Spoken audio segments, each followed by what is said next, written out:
Aleksa Ristovic qal il-TVM News li minħabba l-gwerra f'pajjiżu is-Serbja fis-snin 90 tilef parti kbira minn żożitu u bata ħafna l-aktar meta kellu ta' bilfors iservi fl-armata. Probably and more, almost. I was 19 until 35, I couldn't settle because the country was in crisis. I didn't have any, how do you say, you had to work hard, you don't make much money, then you invest in some studies. I was learning graphic design part-time. It was difficult. 11 sena ilu, Aleksa ġi Malta u wara studju fl-MCAST beda jaħdem fuq il-ħolma tiegħu biex jipproduċi l-films.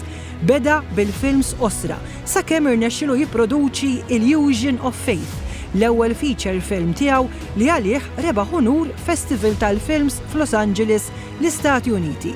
Minħabba li ma kellux wisq budget, Aleksa kiteb il-film, ipproduċih flimkien ma' Chris Johnson, iddiriġih u kien ukoll attur.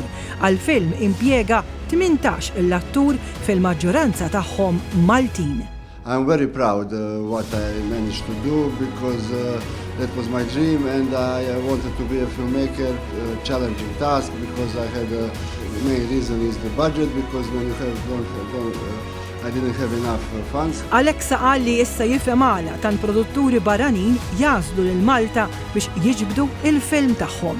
Somebody from Poland, from Canada, from America, when they see the St. Paul's Island, for example, for them is something exotic. Aleksa qal li l-ħolma tiegħu hi li jagħmel suċċess fil-films u diġà għaddej bix-xogħol biex is-sena d-dieħla joħroġ feature film ieħor.